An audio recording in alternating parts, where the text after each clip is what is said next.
Fat positivity is killing my nephew, a crazy story about a trans boyfriend, plus when politics breaks apart your family.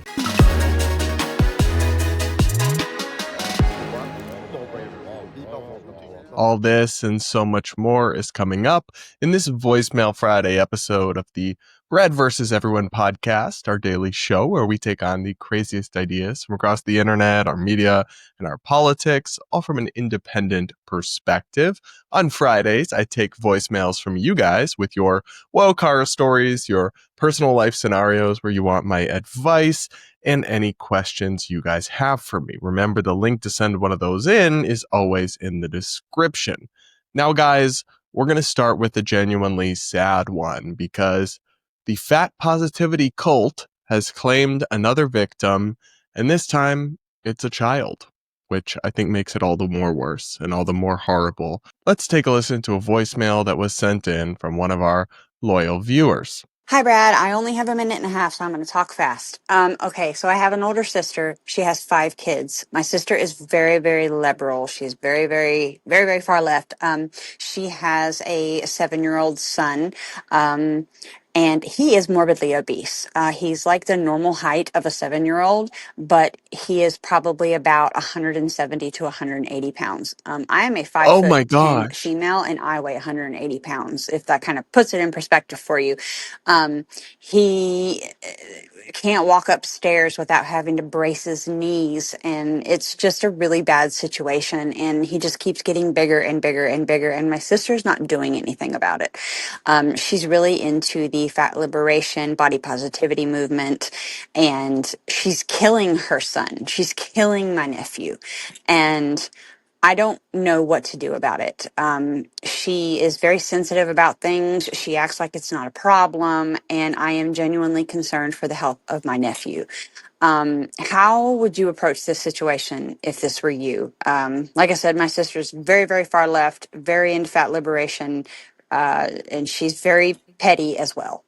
So I don't really know. I tread lightly. But yeah, any advice would be great. Love your show. Bye. Well, thank you for the note, and I'm really sorry to hear this happening. This is pulling at my heartstrings because, like, I'm a big believer in live and let live, and if people want to make unhealthy choices, adults want to eat that extra bag of Cheetos, I would always encourage them to be healthier. I don't really want to pay for all their additional health expenses in the world, but ultimately, like, you choose your own path, and if you know the risks and you choose to do it anyway, that is on you. But when people do this with their children, it really bothers me. Like, it really horrifies me because those kids, I mean, you can't expect a 7-year-old to overrule their parents and assert proper nutritional boundaries. All of us, if given cake for dinner at 7, would have just gobbled it up. So I think it is absolutely terrible parenting. It is really harmful. So you are 100% right to be concerned.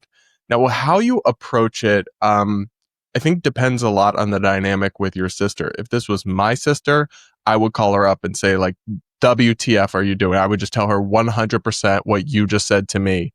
Obviously, if your sister is like a wokey and she's fragile or she's petty and she might just cut you off or tune you out or call you a bigot or what have you, you have to take a different approach. And so I think even these types might listen if the information comes from a doctor. So one thing you could try to do is figure out what pediatrician is she taking your nephew to? And is it some crazy activist or is it a normal pediatrician? Because if it's any kind of normal pediatrician, liberal, conservative, non-political, whatever, they will see a 7-year-old that is 170 pounds and say, this is a problem. Mom, you got to change his diet. You got to get him moving. You got to help him lose some weight here. So maybe you could explore trying to get your sister to take him to a pediatrician who will tell her what she needs to hear and actually do it. The other thing you could try to do is take an interest in your nephew, maybe find a sport that he likes that you could take him to play, maybe just start taking him for walks or do whatever you could in your own capacity as an aunt without really overreaching in a way that your sister will be upset by or snap at you over, and try to promote healthy habits with him. And Beyond that, I'm not sure there is a ton that you can do, unfortunately. It's a horrifying situation, but all you can do is be honest with your sister, raise your concerns to her, and say it in as diplomatic a way as possible while still being direct. And then encourage her to, if you don't believe me, take him to an expert, please. Here's a list of pediatricians. Pick whichever one you want. And then beyond that, I'm not sure there's much more you can do. It's possible that when he grows up and he's 16 or 17, or even when he's 12 or 13, he'll look around and realize none of his classmates are the size that he is, and he'll be very frustrated with his parents and maybe try to change it on his own or push back on them. But it's a horrible situation. I think it's terrible parenting. I think you're doing we're not talking, guys, about a kid that's a little chubby or ate a couple too many Oreos. Okay, we're talking about people essentially poisoning their children. I mean, if your 7-year-old is this overweight, you are explicitly poisoning them. And I think it's horrible. I don't necessarily think it's something that a Department of Child Welfare Services could or would even do anything about. So I'm not sure even exploring that route is productive, because it would almost certainly, cause a problem between you and your sister. And I don't think it would achieve anything. I don't really think those departments are equipped to explore this category or this pretty modern ideology. But my heart goes out to you. I am so sorry you have to deal with this. And all you can do is do your best to help. And I'm sure that you will. What do you guys think? Do you have any advice for this woman? Let us know in the comments below. Do make sure you're subscribed, hit that like button while you are at it. And guys, next we're going to hear from somebody who found themselves dating a radical left-wing trans boyfriend and now doesn't know quite what to do. We're going to take a listen to that voicemail after this. Bitcoin's value has been growing for years, but getting started can feel daunting. The good news is that today's sponsor, Coinbits, makes it as simple as grabbing your morning cup of coffee. With roundups, all you have to do is link your cards and accounts to Coinbits, and every time you buy something, they'll round up your purchase to the nearest dollar and invest that spare change into Bitcoin for you.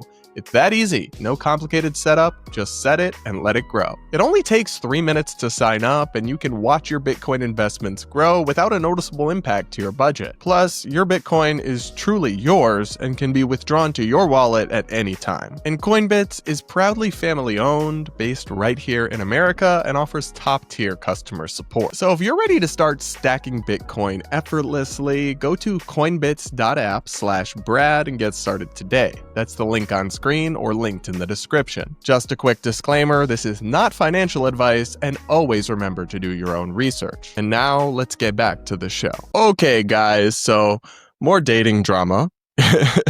You guys love to give me your dating situations, which I always find interesting, but let's take a listen to a wild story and somebody who wants my advice. Hello, Brad. I am your number one token black pick me fan of all time.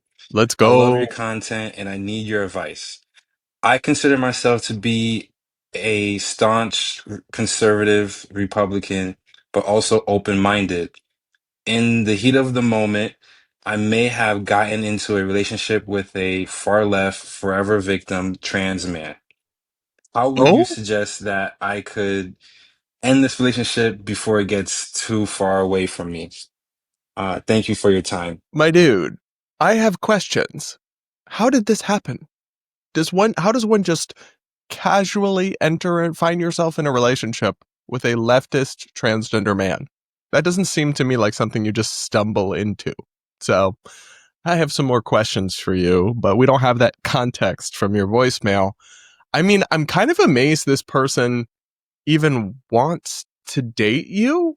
Does this person know that you're a hardcore conservative Republican? Because if he knows that, I'm amazed he would still want to date you if it's really a militant left-wing trans person.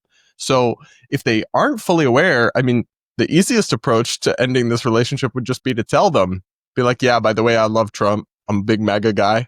And they're going to dump you. And that will solve the problem for you, or whatever your views are, right? And now if they really are very open-minded and tolerant about it, and maybe you just have your differences, then maybe it's worth giving the relationship a chance if you would otherwise be interested in this person. I don't know. And if it's not, then just, I don't know, be a man about it.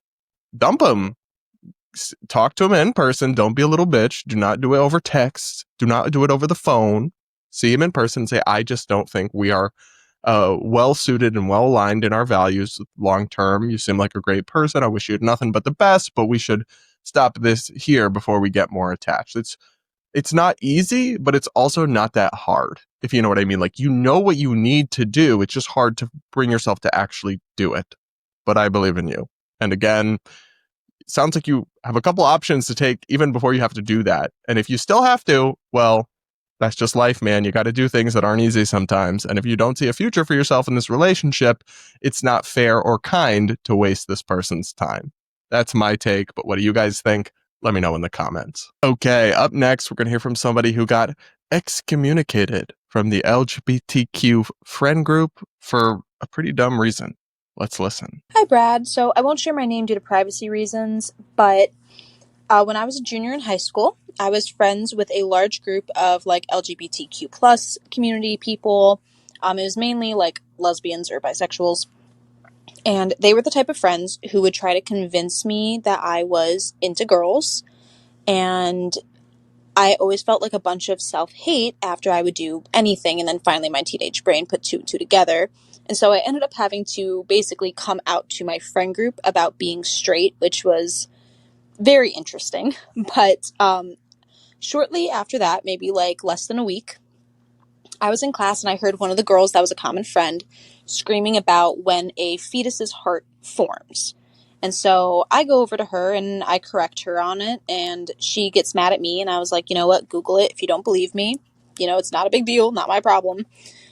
She then later tells the whole friend group that I slut-shamed her for an abortion that I didn't know she had.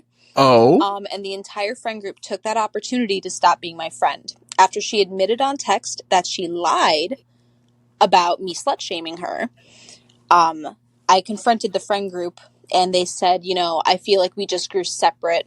And when I told them I know that they knew it was a lie, they still would not be my friend. So they were pretty shitty, I would say. But yeah, junior year. Y'all, sometimes I hear these stories and I'm just so thankful I'm not a girl and I never had to be a teenage girl, because y'all sound exhausting. And that's coming from somebody who's had to deal with the gays. No shade. Obviously, I'm joking. I know not all women are like that, but there certainly is a drama to the teenage girls that I would find exhausting, because socially I'm more of a bull in the china shop, and I probably would have said something to get excommunicated from this group long before you ever did. First, like, these friends just sound weird. It's not normal to like shame or pressure you for being straight when that is the default of humans and the norm. And yeah, it doesn't sound like you did anything wrong. Now, I have a little bit of compassion for the girl who got upset with you, because a lot of women actually having an abortion can be a very traumatic experience for them, and maybe she is coping or projecting based on emotions that she has about that experience. It's still not fair to you, though, so I'm sorry that that happened. And I mean, there's not much more you can do. If you explain that you were just clarifying the facts, if you weren't even pushing anything, you didn't know this was a sensitive subject for this person because you didn't know that they had an abortion, then I'm not really sure there's anything more you could have done. But it's sad because this kind of thing, I mean, I don't think it's atypical. I think some young people are very much radicalized and have grown up in this very weird echo chamber, and this is the result. But frankly, I'm sure you found other friends who are more aligned with you, and I'm not sure these friendships were ever really going to last if these people are that deep in the echo chamber. Okay, up next, we're going to hear a sad story about how politics broke one family up from the inside. Let's take a listen. Hi, Brad. My name's Josh. About a year ago, I was with my father and his wife, and during dinner, they wanted to talk politics. I suggested we didn't, and that gave away that I, for the first time, was no longer aligned with the Democratic Party. They immediately snapped, and after a few comments about my wife getting raped, and then they mentioned my son being gay, I told them I really don't care if my son's gay. He's 3, by the way. But I could tell you right now, he's not a girl, which my stepmom replied, "You don't know that yet." A lot of arguing ensued, and she went outside. She had told my wife that my wife should take the kids and leave me because my views are very dangerous. That if I don't let my son become a girl one day, he could potentially unalive himself. Anyway, this has been going on for a year now.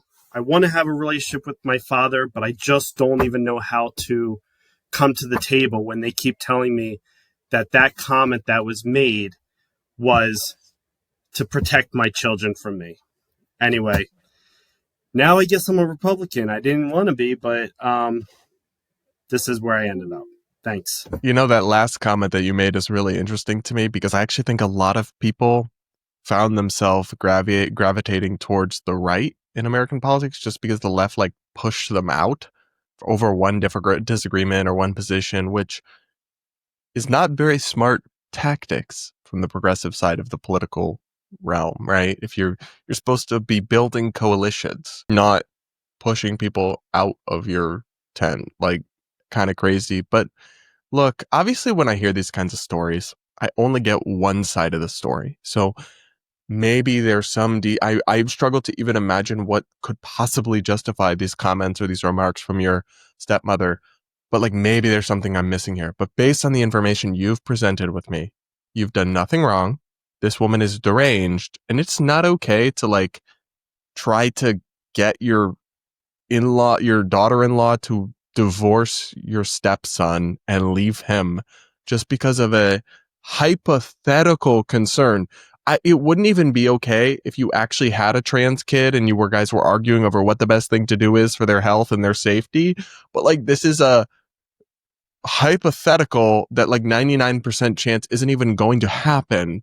And she's trying to destroy your family over it. That is psychotic behavior. That's not okay. And she is the problem. Your first responsibility is to your child and to put him first. And frankly, it doesn't really sound like this is somebody who you could trust to be in your child's life. So I think you need to draw a very firm boundary. You should communicate to them both that this is my approach as a parent. You don't get an opinion, right? That this is what we're doing as a family. You can have your own views, but these are my boundaries and you need to respect them. And if you can't, then we're going to keep our distance. And really, somebody like this, you're not going to rationalize with her. You're not going to change her mind. You're not going to convince her. You're not going to send her, a study or anything. She's clearly deep in the Kool-Aid.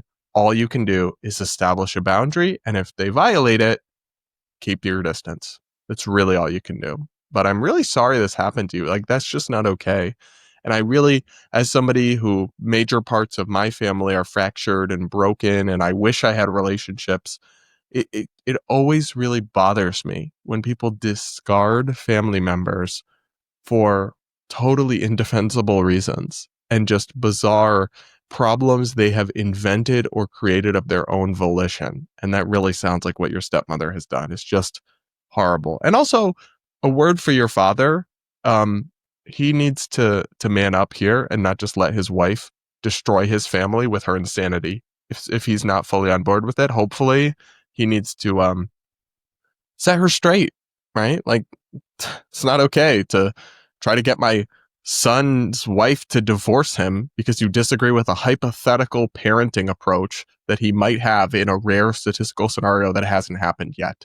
And to say oh, well, what if your wife gets assaulted is psycho. To start talking about whether your 3-year-old son is going to be gay or not. I mean, I understand that one day they'll grow up and they'll have a sexuality, but it is weird to start projecting about the potential sexuality of a 3-year-old.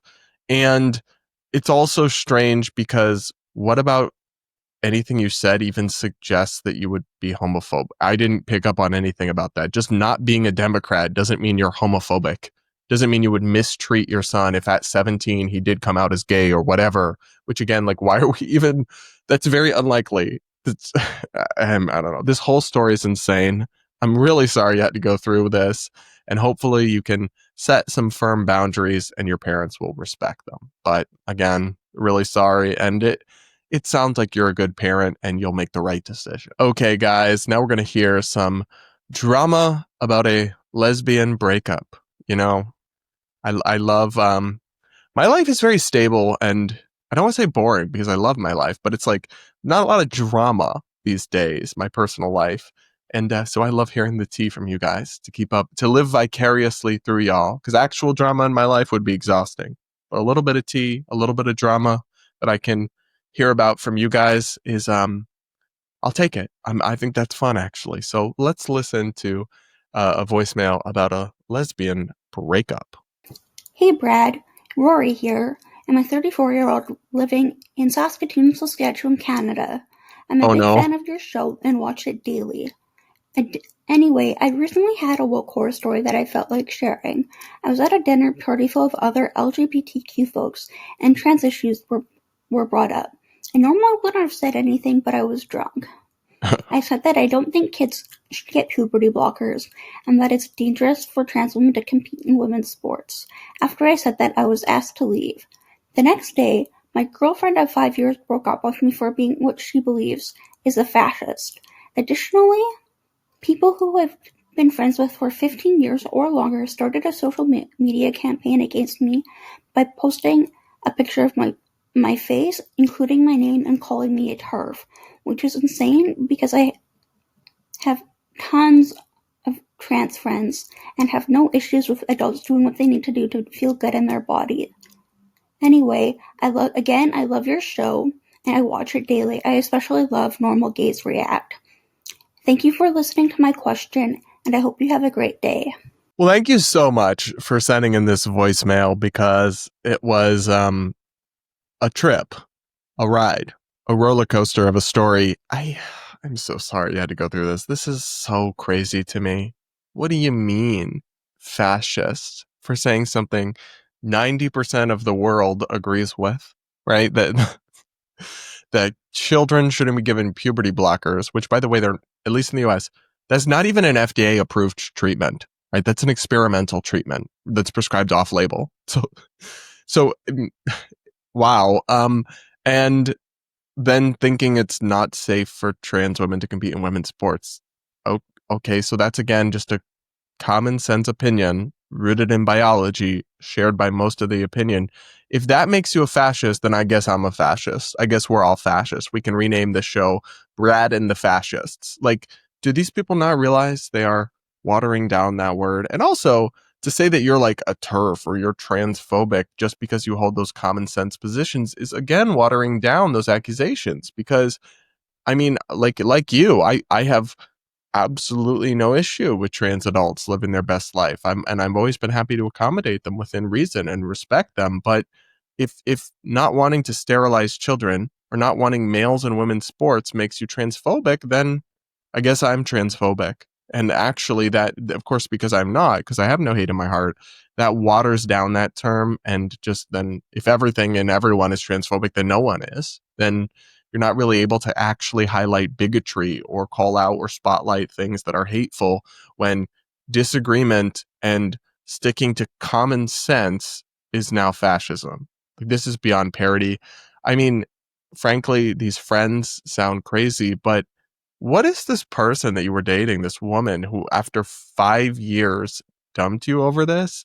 Did they not know your political views after that multi-year relationship? That person, she cannot have cared about you very much to simply dump you over one thing like that. That, I'm sorry she wasted so many years of your life. That's my take, but you dodged a bullet. Doesn't make it easy to just say, oh, well, she wasn't right for you. Obviously, that doesn't change the fact that it hurts and that you have years of memories with this person. But if you are a thinking person, you need to be in a relationship with someone who is also a thinking person. You don't need to agree on everything. You don't need to have the exact same worldview, but you have to have similar levels of open-mindedness and inquisitiveness and critical thinking. And if you don't, then I think that relationship is doomed anyway. So I'm really sorry this happened to you, but hopefully you will find somebody, maybe another viewer of Brad versus Everyone or Normal Gays, that shares your critical thinking, your introspection, and your curiosity, and can have conversations or slightly different opinions without acting like you are a fascist. I really hope that you find somebody and that it works out for you, but thank you again for sharing your story. And I'm really sorry that happened. I really am. You guys, I hate hearing about all, I mean, I find it interesting and I'm glad to share the experience with you guys, but I hate hearing about all the terrible things that have happened to y'all. It's so unfortunate. But anyway, guys, that'll be it for this episode of the Brad versus Everyone podcast. Thanks for tuning in. Make sure to subscribe if you aren't yet, to hit that like button while you are at it. Remember, the link to send in your voicemail is in the description. And with that, guys, we'll talk again real soon.